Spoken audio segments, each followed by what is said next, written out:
आज की इस वीडियो में हम बात करने वाले हैं एसबीआई ब्लू चिप फंड के बारे में। हम जानेंगे इसके रिटर्न के बारे में, उसके बाद लॉन्च कब हुआ था, तब से कैसा रिटर्न दिया है, किस कैटेगरी का फंड है, ये सारा कुछ हम जानने वाले हैं। तो चलिए वीडियो को शुरू करते हैं। लेकिन उससे पहले हमेशा की तरह एक रिक्वेस्ट कि चैनल पर अगर फर्स्ट टाइम विजिट कर रहे हैं तो सब्सक्राइब ज़रूर कर ले और लाइक ज़रूर कर दे वीडियो अगर आपको अच्छी लगती है तो, और शेयर कर दे उन लोगों के पास जो लोग इस तरीके की वीडियो देखना पसंद करते हैं। अब वीडियो में आगे बढ़ने से पहले मैं आपको बताना चाहूँगा कि इस वीडियो के लास्ट में दो चीज़ें मैं आपको बताना चाहूँगा जिसका सुनना बहुत ही ज़रूरी है और उसको समझना भी बहुत ही ज़रूरी है। चलिए अब हम बात करते हैं। देखिए एसबीआई ब्लू चिप फंड एक लार्ज कैप फंड है जो कि ओपन इंडेड फंड है। समझ रहे हैं? लार्ज कैप का मतलब यह है कि ये अपने एसेट को मतलब टॉप इंडिया के टॉप 100 कंपनियों में ही इन्वेस्टमेंट करती है, अपने ज़्यादातर एसेट को। उसके बाद ये एक ओपन इंडेड फंड है। ओपन इंडेड फंड का मतलब ये होता है कि इसमें कोई लॉक इन पीरियड नहीं है। आप जब चाहे तब अपने पैसे को इन्वेस्टमेंट कर सकते हैं और जब चाहे तब अपने पैसे को रिडीम भी कर सकते हैं इस फंड से। लेकिन यहाँ पर एक बात का ख्याल रखना ज़रूरी है कि अगर आप फाइनेंशियल 1 ईयर से पहले अपने इन्वेस्टेड अमाउंट को रिडीम करते हैं फंड से तो वहाँ पर 1% का आपको एग्जिट लोड भी देना पड़ जाएगा। और देखिए एसबीआई ब्लू चिप फंड की अगर हम लॉन्च डेट की बात करें तो 14 फरवरी 2006 को इस फंड को लॉन्च किया गया था।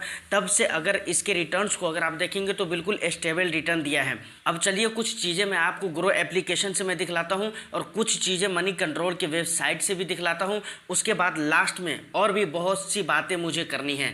तो फाइनली मैं अपने मोबाइल फ़ोन पे आ चुका हूँ। ग्रो एप्लीकेशन को मैंने ओपन कर लिया है। अब यहाँ पर हम एसबीआई ब्लू चिप फंड, इसको मैंने ऑलरेडी पहले सर्च किया हुआ था क्योंकि हमें देखना पड़ता है, पहले खुद रीडिंग करनी पड़ती है। तो यहाँ पर आप सबसे पहले नाम देख सकते हैं SBI blue chip direct plan growth, और डायरेक्ट प्लान की ही हम बात कर रहे हैं, रेगुलर की बात नहीं कर रहे हैं, ये बात याद रखिएगा। यहाँ पर रिस्क की अगर बात करें तो वेरी हाई रिस्क है, इक्विटी लार्ज कैप है। उसके बाद रिटर्न्स वगैरह हम यहाँ पर नहीं देखेंगे, वो हम आगे समझेंगे।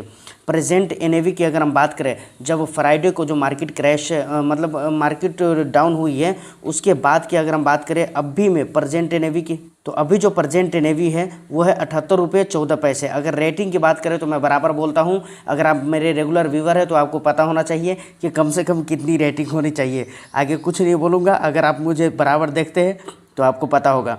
मिनिमम एसआईपी आप 500 रुपये से कर सकते हैं। उसके बाद फंड साइज़ की अगर हम बात करें तो 38,338 करोड़ का ये फंड साइज़ है। और यहाँ पर लमसम का भी ऑप्शन मिल जाता है क्योंकि एसआईपी और वन टाइम दोनों मिलता है। तो आपको अगर लमसम करना है तो इसमें कम से कम मिनिमम 5,000 रुपये से आप लमसम स्टार्ट कर सकते हैं। देखिए एक दो चीज़ें यहाँ पर देखनी बहुत ज़रूरी होती है, एक्सपेंस रेशियो, एग्जिट लोड, तो इसे हम देख लेते हैं।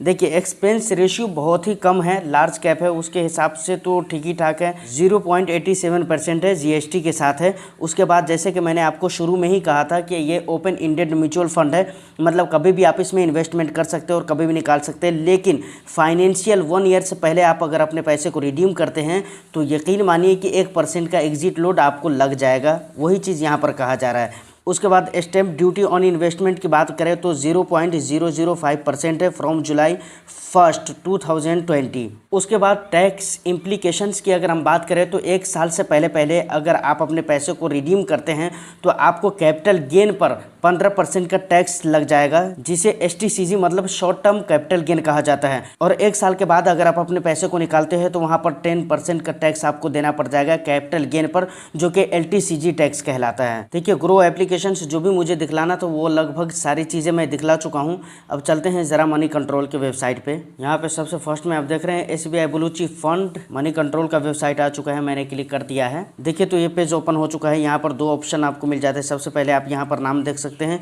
उसके बाद 2 ऑप्शन है रेगुलर और डायरेक्ट। रेगुलर और डायरेक्ट में अगर आप नहीं जानते कि क्या फ़र्क है तो वीडियो के डिस्क्रिप्शन में लिंक मिल जाएगा, आप उन वीडियो को जाकर देख सकते, पता चल जाएगा। यहाँ पर हम बात करने वाले हैं डायरेक्ट के बारे में, तो हम डायरेक्ट पर क्लिक कर देते हैं। उसके बाद ज़रा हम इसको स्क्रॉल करेंगे ऊपर की तरफ तो हमें यहाँ पर मिल जाता है रिटर्न्स, और यही हम देखना चाह रहे थे। देखिए अब यहाँ पर कई सालों के रिटर्न्स शो कर रहे हैं। जैसे अगर पिछले 1 ईयर के अगर हम रिटर्न देखना चाहें तो 21.12% का रिटर्न दिया है अपने इन्वेस्टर को।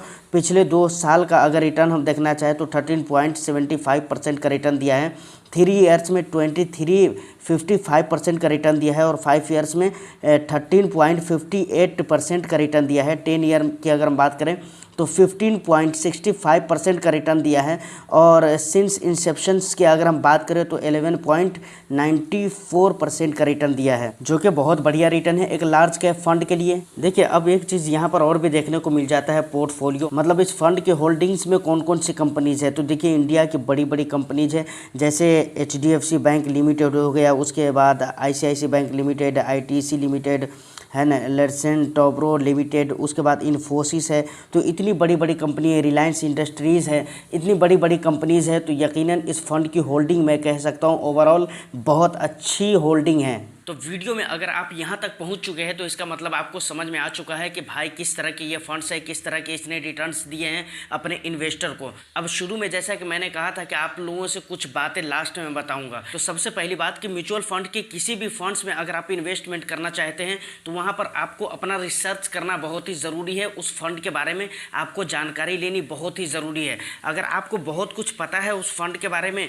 या फिर अच्छे से आप एनालाइज कर लेते हैं तो फिर ठीक है, आप खुद देख लीजिए। अगर आप नहीं कर पाते हैं तो आप किसी एक्सपर्ट से मशवरा ले सकते हैं, एडवाइस ले सकते हैं कि क्या ये फंड मेरे रिस्क के हिसाब से, मेरे प्रोफाइल के हिसाब से सही रह सकता है या नहीं रह सकता है। दूसरी बात जो मैं कहना चाह रहा था कि अब बात आती है कि क्या इस फंड में हमें इन्वेस्टमेंट करना चाहिए कि नहीं करना चाहिए।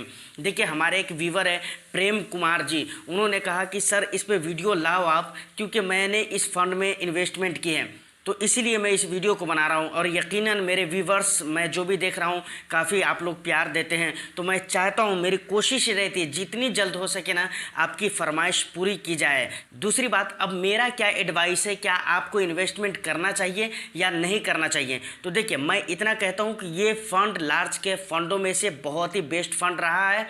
बहुत मतलब ख़राब वक्तों में इसने स्टेबल रिटर्न देकर अच्छा परफॉर्म किया है, समझ रहे कि नहीं। लेकिन फिर भी मेरी तरफ से ये रिकमेंडेशन या सजेशन नहीं कि आप इसमें इन्वेस्टमेंट करिए ही। मैं सिर्फ इतना कह रहा हूँ कि फ़ंड अच्छा है, अगर आप करना चाहें तो कर सकते हैं, लेकिन करिए ही, ये मेरा रिकमेंडेशन नहीं है। तो फाइनली आज की इस वीडियो में इतना ही। उम्मीद करता हूँ कि वीडियो आपको अच्छी लगी हो। वीडियो अगर अच्छी लगी है तो वीडियो को लाइक एंड शेयर कर दीजिए। चैनल को इंटरेस्टिंग कंटेंट के लिए सब्सक्राइब ज़रूर कर लीजिए। मैं फिर मिलता हूँ किसी नेक्स्ट एंड इंटरेस्टिंग वीडियो में। जब तक के लिए all the best. Thank you for watching.